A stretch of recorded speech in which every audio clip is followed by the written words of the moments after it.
We finally have patch 10.5's notes to go over, and while it's not the monster of a patch that 10.4 was, there's still a ton of powerful changes here. We're going to be breaking down everything so you know exactly what's going on, so make sure you smash that like button, destroy the sub button, and let's jump right in. First up, as always, let me remind you that we're going to be covering things in order of their significance, not alphabetically, because that just doesn't make sense. The most important thing should come first, obviously. The main star of patch 10.5's changes is Nico. She got a ton of buffs all throughout her kit that will buff her no matter what build she's playing, on hit AD or AP. Unfortunately, it seems like Riot really didn't learn their lesson from last time, and they seem to be keen on just buffing her and making her really broken in the top lane again, but we'll have to see if it's actually enough to get her there. Her attack speed growth goes up, her attack speed ratio goes up, and on top of that, her E damage ratio is up, and her R shielding is higher at all points. Literally buffs across the entire game no matter what level you are or what build you are. Top mid or bot, wherever you're going, she's gonna be hitting hard. Speaking of getting hit hard, let's talk about the Graves changes next. He got a major buff to something that is his natural weakness. Riot's giving him more magic resist at all levels and buffing his early magic resist too, so he's just stronger against high burst mages and magic damage in general across the entire game.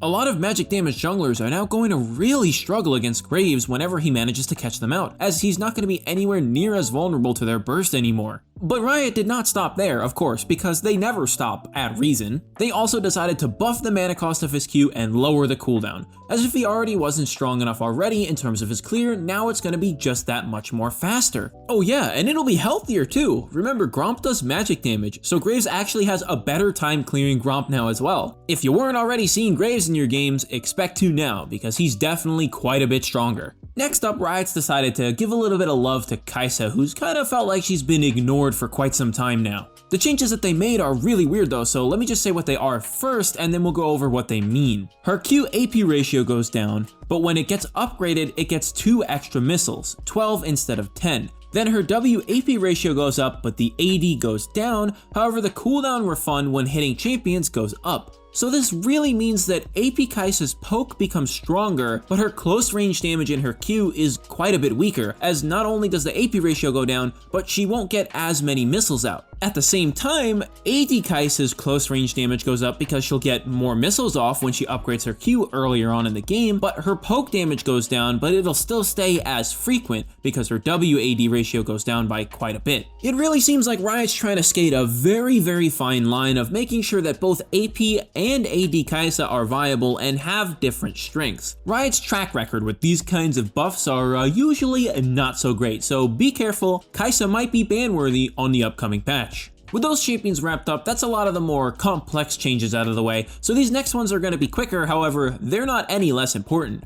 Ornn is the next champion who got nerfed in more ways than one. His brittle proc damage goes down at all points, and his items come in later. Instead of level 12, for him it's level 13, and for his allies it's also another level later, which means he's going to need more time to be able to scale and get his absolutely ridiculous items out for him and his teammates. While these changes certainly will impact Ornn, it's probably not going to end his reign of the top lane. Anytime he's hitting you with a brittle proc, he's still doing a ton of your maximum health in terms of magic damage, so be careful. Next up on the chopping block for nerfs is Set, and he actually got quite a substantial one this time around. The big boss is, well, no longer as big, so to speak. His armor went down, his health regen went down, his health regen growth went down, and all of that combined really makes him a lot weaker in any of the roles that you play him in. Losing armor and health regen just means you're more susceptible to getting auto-attacked and poked out of lane by ranged champions. And even beyond that, that also makes trading worse in every scenario against anybody who does physical damage. As if the hits to his early laning wasn't enough, they also decided to nerf the slow on his R. It now only lasts 1 second. This is actually really important because it means that you have to use your W on Set right after you get out of your ultimate, otherwise the slow is going to be off the enemy and they're probably going to be able to walk out of the way of the big true damage line. But yeah, don't worry, Riot Games said, nah, we don't need to nerf his true damage, it's fine if he does 1,000 true damage in a line every 10 seconds, it's whatever dude, let's just keep going.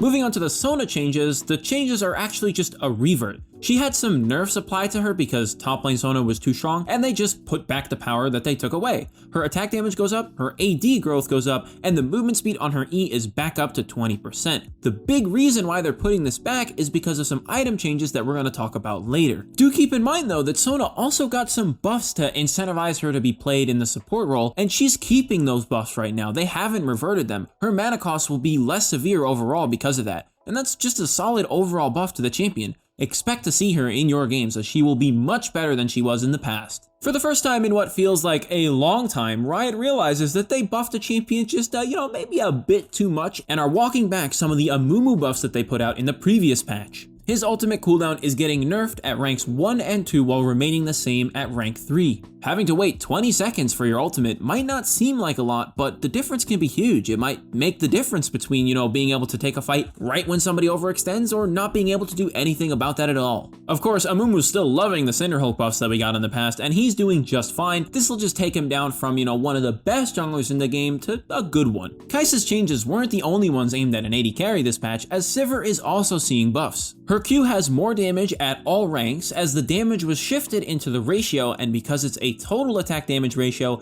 it'll be a very significant change later on in the game. Don't sleep on it in the early game though, as it will hit hard. On top of buffs to her damage in the Q, she also gets an ultimate buff, where now the minimum movement speed that it will decay to is buffed at later ranks. This is actually very important, as just 10% movement speed can allow you to catch somebody or run away from a fight well enough to not die. And when you think that Sivir's ultimate applies to her whole team as they're nearby, that's a lot of mobility you're giving to a lot of champions. Next up, we've got a champion that Riot pretty much entirely gutted with just one change last year, and now they're trying to bring her back as a more damage-oriented mage from what we can tell. They're buffing Lyssandra's Q ratio by 0.1, and while that might not seem like a lot, remember, her Q cooldown is 4 seconds at rank 5, and that's outside of her own cooldown reduction on top of that. She can easily throw multiple Qs in a given fight and across an entire lane phase, and adding up that damage will matter very quickly. Lysandra rounds out the general major champions changes, but there's still a few more things to cover that are very important. And to make sure that you're always taking advantage of everything important that comes out on the patch notes or changes to a champion, make sure you go check out our website GameLeap.com. We have guides on champions, generic guides, skills for you to practice, and more, and everything that we have is done by challenger level players. We're always working on expanding our champion guides and tips that we have for you guys, and on top of that, most of the champions that have been affected in this patch, we already have stuff on. So make sure you go check out what we have to give yourself the best edge possible. Jumping back to the patch, specifically let's talk about the jungle champions changes here right now. And in all the years that I've been playing this game and been watching it, following it, loving it, I just cannot understand why Riot Games is trying to force Darius and Mordekaiser to be the best junglers in the game.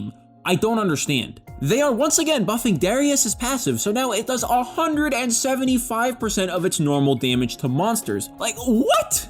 And Mordekaiser is getting the same treatment. His passive damage is going up again to monsters. When are they gonna stop and realize, hey, maybe this isn't what their problem is? I'm gonna have a game where I have a Darius top lane and a Mordekaiser mid, and I'm gonna be walking towards my Raptors, and my Mordekaiser is gonna kill it in 2 seconds. And I'm gonna be like, please, sir, I need the money. And then after I have nothing left on the bottom side of the map, I'm gonna go to top side, and my Darius is gonna be taking my Gromp, and I'm just gonna be like, oh, you two? Why, man? I can't do anything. And then when my top and mid are absolutely juiced up and broken beyond belief because they've taken like 4 camps from me, they're just gonna automatically win the solo fight against their laner and then walk into the enemy's jungle and clear everything that they have in under a minute, and it's just gonna be like, well, I guess jungle's ruined. Next thing you guys know, you're gonna have a Darius top in your games, auto-lock him, take Conqueror with Ghost and Smite top lane, and just level 1, run at the enemy red buff, and just instantly sweep it out from underneath them and kill 3 people in their first level 1 fight. The only change that makes sense here is the Poppy buff to her Q against monsters. Sure, that is fine. It's totally fine if she does like 10 to 50 more damage on monsters with her Q. Okay, whatever, that's fine. But having a 50% additional damage added to your passive, like, come on. As if things weren't already looking up for the champions who are getting buffed to be even better at taking the jungle, even though they're mostly laners, there's also something else that they're really gonna love on this patch. Turret plating is now worth more gold and easier to take in solo lanes. They're also harder to take for ranged champions as they have a range damage reduction. This is the punishment that people who pick Lucian or Vayne top deserve to get. If you are one of those people, stop it. Get some help. That's cheating. Turrets are also going to be more resistant when there's more champions around them, so being able to, 5-man gank bottom with a teleport from the top laner and try and push the tower is actually going to be a lot slower and a lot harder. And hey, guess what? The buffs for top laners who really like to split push and solo kill and 1v1 all the time don't stop there, because Blade of the Ruined King is seeing a buff for melee users. It's now going to do 12% instead of 8% of the target's current health on every attack for a melee user. That is absolutely insane. If you have 2,000 health, that's like a difference of 60 damage on your first auto attack. That is a lot, man. That's like a second auto attack early on in the game. And that difference is gonna keep growing and growing the more you auto attack your opponent. This change single-handedly brings Blade of the Ruined King back into the meta for a lot of fighter champions. It is now undoubtedly the go-to item for facing high health, tanky champions. Whether it's a Darius or an Ornn, the value is gonna be there. Next, we're also seeing big buffs to one of the staple items for a lot of bruisers. Most bruiser or fighter champions will buy either a Ravenous or a Titanic Hydra, and both are seeing buffs. Ravenous Hydra's lifesteal is going from 12 to 18%. That is a massive increase, and the radius of its active Crescent ability is going up by 50. Not only is the range increasing that way, but the range at which the active ability actually casts also scales with your basic attack range, which means that if you're a champion like Irelia who has a higher basic attack range than most people, you can get even a little bit more range and potentially poke somebody once again in lane with the active from your Hydra. Outside of the raw buffs, they also managed to fix a bug with Rengar, which basically allowed him to telekinetically activate the Ravenous Hydra so that anybody within a 3-mile radius could be hit by it. Even to this day, after 10 years, it's just plain to see that Riot's spaghetti code still exists in some ways. As for the Titanic Hydra buffs, the passive damage on all of its waves is just raised at all points. The ratio goes up by 0.5% on both the primary target and secondary target attacked by the waves. This is just purely a buff to everything the item does. It makes pushing faster, you're gonna hit harder in any fight that you take over a long period of time and a short period of time. And I mean, hey, it just scales better with other health items that you're gonna end up building. Nothing to complain about there, and a very solid buff. And the item changes continue, with mobility boots seeing an increase in price by 100 gold, and this will affect a lot of people even though you might not think it will. Every support has to have 100 extra gold when they go back, and that could be the difference between them getting the boots or not getting the boots, or maybe they won't be able to get a control ward, whatever it might be. It's impacting them immediately in the early stages of the game. And on top of that, junglers who have a hard time farming and just want to gank aren't going to be able to back and get a Moby boots every single time. They might have to get a good gank off to get a first blood or an assist or something like that in order to have enough money to be able to actually buy it. Oh, and of course, this is also a nerf to Qiyana and Talon mid, thank God. And then the boot that got the short end of the stick here is Swifties, where Riot seems like they're trying to give boots a little bit of love right now, but they just decided to give Swifties 5 movement speed, and yeah, that's not really doing much. The last of the major changes here are rounding out with support items. Riot has now officially 100% killed solo lane supports by making Spell Thieves and Spectral Sickle require a nearby ally to be able to generate gold with its passive ability. However, if your AD carry happens to be useless, don't worry, because Riot very kindly decided to allow the tribute passive to work if there is at least one ally nearby, even if they're a corpse. I guess your 0-10 Yasuo bot lane actually now has a purpose. He's obviously just trying to give his support as much gold as he possibly can. Oh, and I actually lied. That's not the last major change. There is one other thing that we're going to talk about under our major changes section, because there is a bug fix to Lethal Tempo. Lethal Tempo previously would not activate if damaging somebody who has a shield big enough so that you don't do any damage to their actual health bar. Now it'll activate no matter what, which is really important because a champion like Janna or somebody like Orianna could prevent an AD carry from being able to activate their Lethal Tempo, and when it already has a 1.5 second delay on top of that, it would effectively never go off in a fight to the point where it mattered. Now, no more of that. And with that, we've finally made it out of all the major changes that are going on for this patch. Let's talk about the minor ones to round everything out. Kayn gets some small changes where now he gets orbs just a little tiny bit faster.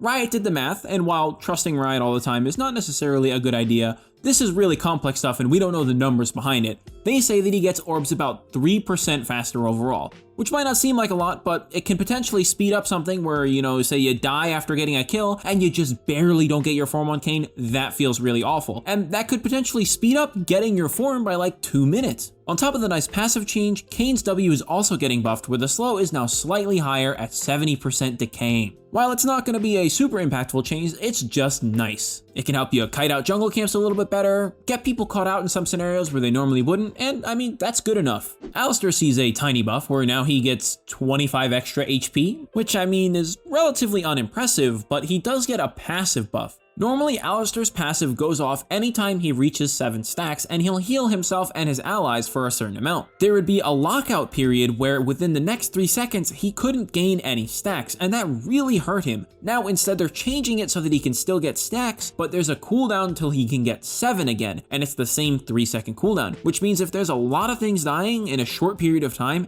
he's not going to get locked out of gaining stacks and will be able to more effectively proc his passive. While it's not an incredibly huge change, it will make the difference, especially over like a long siege where you're sitting in lane for a long time. Rammus also sees a change where they're reverting part of the buff that they gave him in 10.4. They're reducing his basic attack speed ratio back down to what it was before. And while that might not be too much, it will absolutely affect his early clear, and so he'll be clearing a little bit slower and a little bit less healthy overall. Also, this obviously hurts his dueling as he has less attack speed to work with. Our last 2 changes are on supports. Blitzcrank's armor goes down by 3, which will most certainly affect him in lane and even outside of lane, as 3 armor can be the difference between dying and not dying, especially considering that Blitzcrank already relies on his mana barrier passive a lot of the times to save himself. But then the winner for the most insignificant change on this patch is Bard. Every 5 stacks of Bard's passive, that is 5 chimes that you collect, it gets a buff to the damage that the meeps do, and now it's going from 15 down to 12. When you've collected 50 chimes over the course of like a 30-minute game, that means that you're losing out on only 30 damage. That's pretty insignificant. And with that, that's all the changes that 10.5 has to offer. If you're looking to pick up any of the champions who got buffed on this patch because they're looking really juicy, or maybe you're just trying to improve and reach new heights, make sure you go check out our website, GameLeap.com. We've got tons and tons of guides all done by challenger level players, everything from the very basics down to the nitty gritty champion specifics. Our videos there get to go way more in depth than we can here on YouTube, so there's a lot more things that we can cover that are very specific. That's how we get to give you guys the best edge that we possibly can. If you made it this far, thanks for watching the whole video. What do you think of the new patch? A lot of champions are going to be upset here on this patch. Set and a bunch of others are losing a ton of power. Oh yeah, and the return of Bruisers might be pretty exciting with this new changes to Bork, Titanic, and Ravenous. Anyways, as always, my name is Ace Windstorm, and I will see you all later.